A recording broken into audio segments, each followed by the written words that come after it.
Good day, Crime Talk aficionados. My name is Scott Reich, and this is Crime Talk. Let's get straight to the docket. First, Richard Allen gets nothing in way of rulings so far. P. Diddy may have more trouble coming his way. And what is wrong with teachers these days? And this guy is not a good boyfriend. And then finally, our dumb criminal of the day. Let's talk about it. All right, lawyer.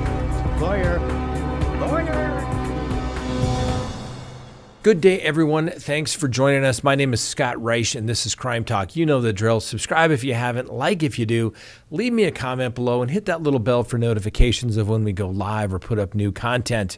And yes, it is Tuesday, August 20th, 2024. We're supposed to go live tonight. We're going to have to see how that works out with the construction that is still continuing here at the Crime Talk studios. They may be painting. We may not be able to be here. We could be completely gassed out. Anyway, we'll play it by ear. We'll see how things go. All right, let's go ahead and get to the docket. But first, last couple of days have been super busy. Apologize. Last Friday, everything just went completely crazy, as well as yesterday. A very long day in court, so we didn't get to do a show. All right, let's go ahead and get to the docket. First, Special Judge Francis Gull, that's right, Francis C. Gull, has denied a request to dismiss charges against the Delphi murder suspect, defendant Richard Allen. And now, as you may know, Richard Allen is charged with murdering Abby Williams and Libby German back in 2017. Now, Judge Francis C. Gull says the motion to dismiss filed by Allen's defense team was denied as unsupported by the law and the evidence. That means you get nothing, denied. And when the judge says unsupported by the law and the evidence, that means she's not buying what you are selling, ladies and gentlemen. Now, Allen's attorneys had argued they believed another man killed the girls, and police interviewed the man just days after the murders, but investigators say a recording of the interview was accidentally erased. Well, Allen's attorneys say that the interview could have helped them prove their client's innocence. But in her order, Judge Gull said the defense failed to show the police intentionally destroyed the recording or that the state acted in bad faith. She said police testified that their investigation cleared the other man, and evidence presented by the defense did not negate the state's evidence. That, ladies and gentlemen, is the legal standard. You're not going to get the case dismissed because evidence was destroyed. If it was negligently destroyed, because the police are incompetent boobs, unfortunately, you're not going to get the case thrown out.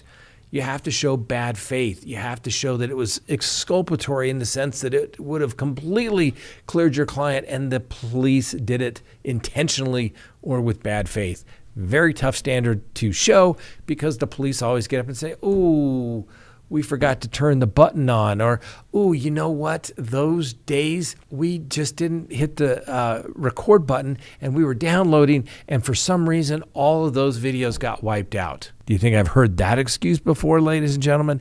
Yes, I have. And they say, "Oh, no harm, no foul," because the officer or the special agent can testify to it. And so what's the big deal? Well, it is kind of a big deal if it would help your client. Anyway, Judge Gull also denied a request by the defense to impose penalties on the prosecution team. And the defense claimed that the prosecutors had been slow to share information and that the information that they provided to the defense was disorganized. That's part of the harassment package. Now, oftentimes you will get discovery and it'll be nice and neat and organized. It's lovely. And other times you would think that they had maybe thrown it up in the air and let it fall on the ground. No, I'm exaggerating. But yes, the bigger the cases, oftentimes the less organized it is. But that is not a thing that you're going to punish the prosecution for doing. That's what the defense gets paid to do, is to go through, organize the unorganized, and make it explainable. Now, Judge Gull did grant some of the defense team's requests. She has ordered that the prosecution turn over a report by a state police investigator within 10 days and any new discovery material that they have in no less than 7 days. Why the prosecution is still delaying, turning things over, or slow in the process. I don't get that. It drives me nuts. There should be a discovery cutoff date like there is in civil cases, where if the prosecution doesn't turn it over, guess what? They don't get to use it. Anyway, now Judge Gall still has several other important issues to decide, including whether the defense team will be able to tell the jury about their theory that someone other than Mr. Allen committed the murders. Now, Allen and his attorneys are due back in court this Friday, August 23rd. Of course, there's no television allowed or recording of any kind because the judge denied any access to it whatsoever. You would think a case this big and important as it relates to the citizens of the great state of Indiana would allow it to be televised. Anyway, Mr. Allen's trial is also scheduled for October 14th. Now, we did a video, I think it was last week, where we talked about why the case for Richard Allen is crumbling and falling apart. And this is the problem that sometimes you get into. As a defense attorney, these attorneys want to make their record and say, look, Judge, look at all these issues that have gone wrong. And boy, the prosecution's just a bad guy, and they've taken advantage of our guy's goodwill, and give us some relief. Well, the judge, frankly, has to follow the law, okay? And if you haven't figured it out by now, the law is pretty much skewed in favor of the prosecution. Okay, so sometimes the defense and their client, they have to make tough decisions. Yes, on a death penalty case or a case where, it's life in prison, you always want to make that record. You want to paper the file for all those appellate records. But then you got to ask yourself, do we want to win?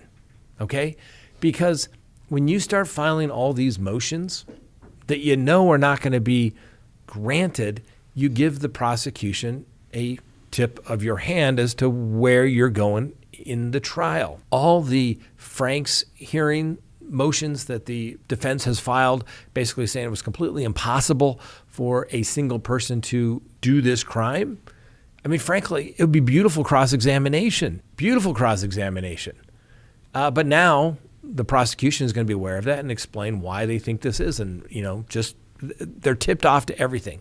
So sometimes, ladies and gentlemen, like I said, you got to ask the client, do you want to win, or do you want to create these appellate issues and maybe get a new trial if you lose, right? I get it. You want to have your cake and eat it too, but sometimes the bigger question is, do you want to win?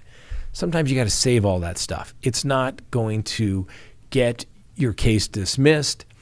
It just, you shoot your, you give the prosecution everything that you have for trial, and there's no secrets at that point. Sometimes you got to zig when everybody thinks you're going to zag. And if they had saved this stuff for trial, I'm not sure the prosecution would be prepared to explain it all away. Okay?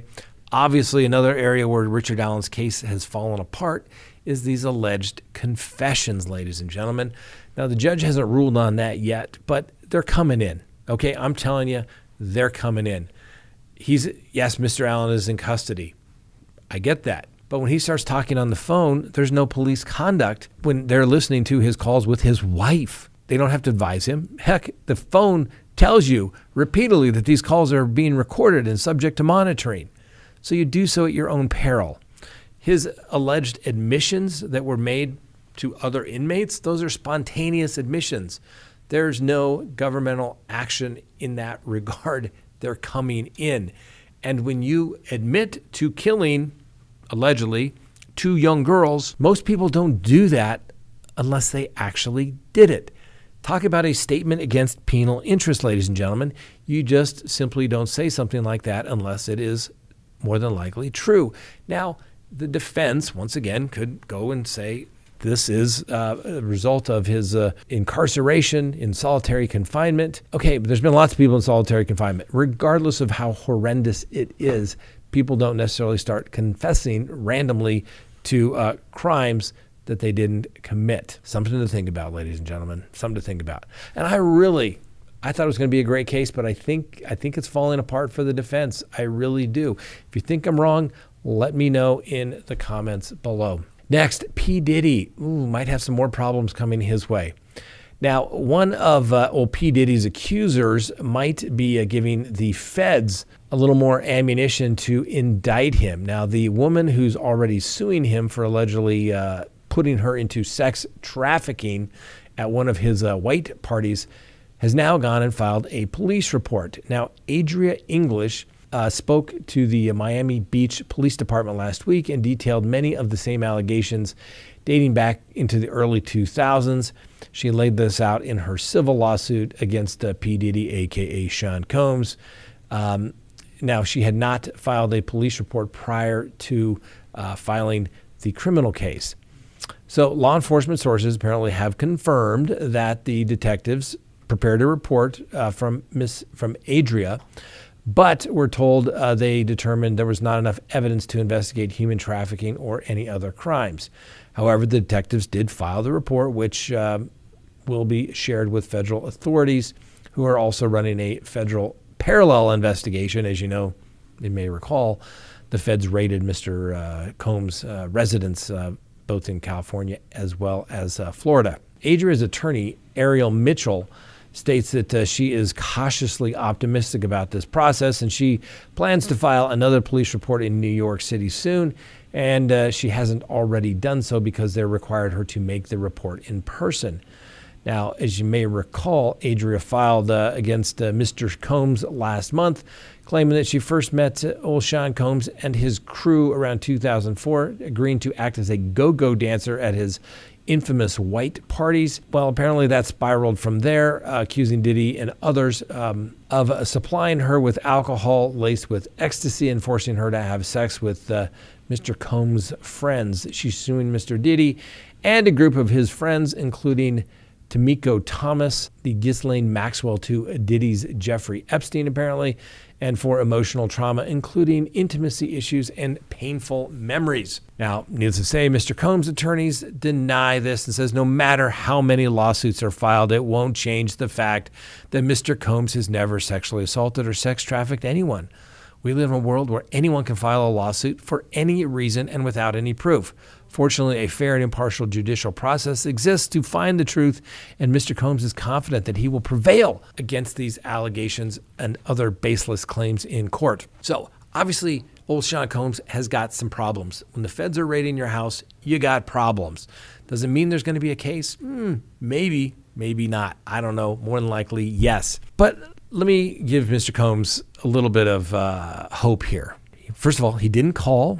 Okay, he didn't call, but that's all right. That's all right. I'm just kidding about him calling. But the reality of it is he has got to lawyer up. He should be lawyered up. And here's these civil suits. Could they turn into a criminal case? Yes, possibly. I just don't see the United States attorney doing that type of investigation, or even local officials, given the age of the case. There is a thing called statute of limitations in most cases. And usually after 20 years, you're pretty much home free. Now, there's an exception, obviously, to murder, obviously, to a lot of sexual offenses, forgeries, and things of that nature. But what it comes down to, ladies and gentlemen, this is what I got a real problem with. I don't care if you're suing a church or you're doing whatever. There were certain statute of limitations in place at the time. And for somebody to come back and try to sue you 20 some odd years later, I think that's just unfair. Where are the witnesses? How do you find these witnesses? Their memories have faded? Now, this goes for both parties. Now, to come back and sue somebody 20 years later, I think it is just not right. And there should be obviously statute of limitations on these issues. I'm not sure how they're going to get around to Mr. Combs' case, but we'll have to wait and see. Now, some people will say, well, Scott, it takes a lot of time for people to process these types of cases, these trauma. I get that. But the whole process needs to take place within a very short amount of time. I have done cases where the case has been literally 20 years old. People don't remember anything. It's very difficult to not only prepare the case, but present a case when something is that old. And that goes for both sides. Now, I'm certainly not condoning Mr. Combs' parties. If I was his counsel, I would advise him that, let's see, when you start providing sex, alcohol, and drugs, what could possibly go wrong? Exactly everything. So don't do it. All right, next on the docket, what the heck is going on with teachers these days? I remember my fourth grade teacher, Miss Thorson. She was gorgeous, and to every fourth grader, everybody admired her. But nobody was going to go do what this Wisconsin teacher did and got busted for it, all right? And frankly, when you were in the 4th grade or 6th grade, how would you even know what to do? Anyway, the Wisconsin teacher busted for allegedly making out with an 11-year-old student in her classroom has been charged. That's right, and she could spend the rest of her life in prison if she's convicted. Now, Madison Bergman now faces 9 additional felonies, 1 count of using a computer to facilitate a child sex crime, 5 charges of sexual misconduct by school staff, 2 charges of child enticement causing mental or bodily harm, and a charge of exposing a child to harmful material, according to a complaint filed last week. Now, the former 5th grade teacher at the Rivercrest Elementary School was previously charged with first-degree sexual assault of a child, and if sentenced and found guilty and sentenced consecutively for all of the counts, she could spend 185 years in prison. Now, we know that's probably not going to happen, but what are people thinking? According to the criminal complaint, Ms. Bergman allegedly abused the 11-year-old boy, and it came to light when the student's mother overheard her son talking to the teacher on the phone. The mom became a little suspicious and checked the kid's phone, and they found some salacious text between the teacher and the student. Now, the text chain included messages from Bergman allegedly discussing multiple encounters inside the teacher's classroom during lunch as well and after school. She allegedly told the child how much she enjoyed him touching her and making out. Now, some of the alleged assaults even happened, like I said, in the classroom. Now, when police searched Ms. Bergman's classroom, they allegedly found a folder in her bag with the victim's name on it. The folder allegedly contained handwritten notes talking about how much they kissed. Now, Bergman was supposed to get married in July. There's a little twist to the story, right? But needless to say, the marriage didn't happen. At the time, a friend stated that the accusation kind of blindsided the groom-to-be, a guy by the name of Sam Hickman. Can you imagine? You're going to get married and your teacher, fiance, is making out with 11-year-olds?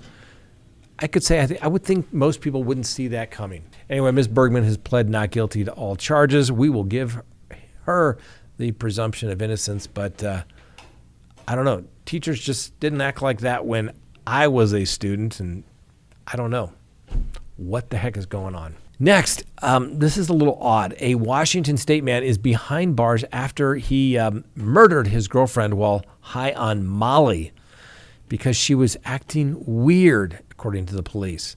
Now, Andy Chu is facing first-degree murder charges in the death of Zoe He, H-E. Now, Chu's neighbor allegedly called 911 shortly before 10:30 a.m. on August 10th because water was flowing out of the condo and they couldn't get a hold of him, according to the probable cause affidavit. Now, according to firefighters, they entered the apartment and they walked into the bathroom and they found a woman later identified as Z dead and partially nude on the floor. Then they reported that they had an ice pack on her throat and a block supporting the back of her head. She also had a granular substance later identified as acai powder all over her body, according to the arrest affidavit. And the victim was suffering from severe traumatic assault, according to the police reports.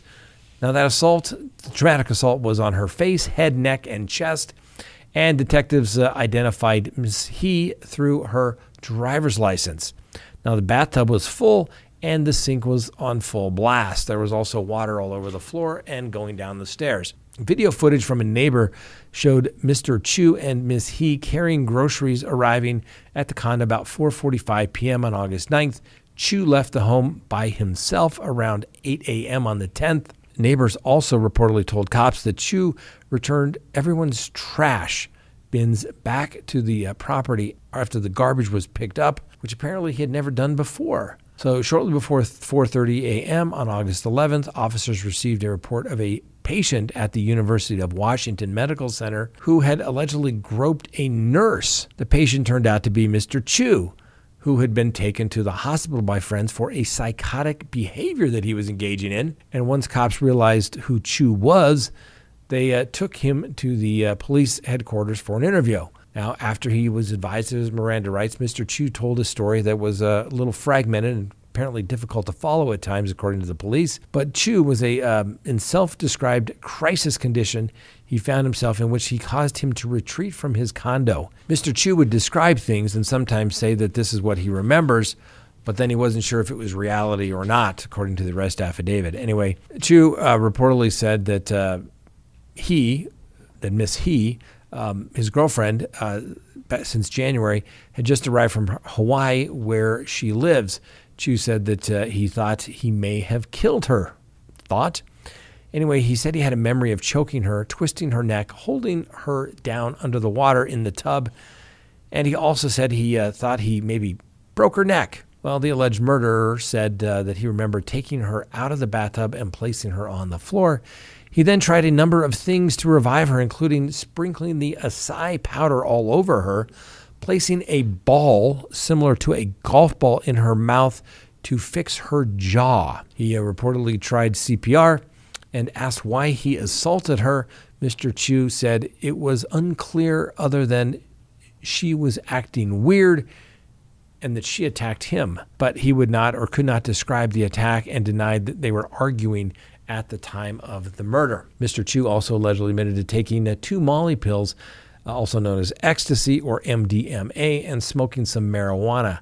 Police say that he had bruises and abrasions on his knuckles, knees, legs, and elbows. An autopsy report determined that Miss He had blunt force trauma throughout her body, but she had no fractures. Now, there was a large, heavy white ball lodged in her throat at the base of her tongue to where it could no longer go any further. The polished ball may have been a quartz-like mineral material measuring approximately 4.5 centimeters, according to the autopsy report. And to give a little perspective, a golf ball is 4.2 centimeters. And that's right. He shoved it down there apparently so far where it wouldn't go anymore. Medical examiners determined the cause of death to be asphyxiation. In addition to the murder, Chu is also facing charges for battery and also allegedly groping the nurse. He's held at the local jail there in King County and $5 million bond. And finally, our dumb criminal of the day.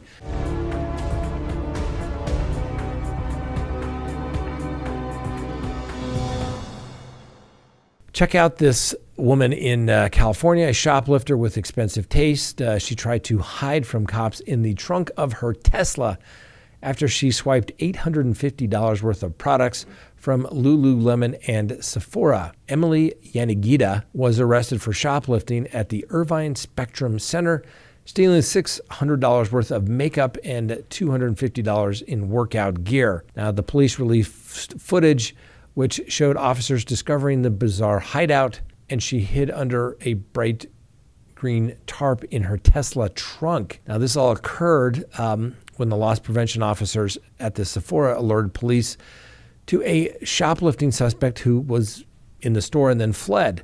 When confronted by officers, the woman claimed that she was scared after they came after her, believing she was being accused of taking something. Well, needless to say, the police then discovered all the stolen items, and the body cam footage shows the woman can be heard insisting she came in with this stuff as officers pulled Lululemon items from her bag.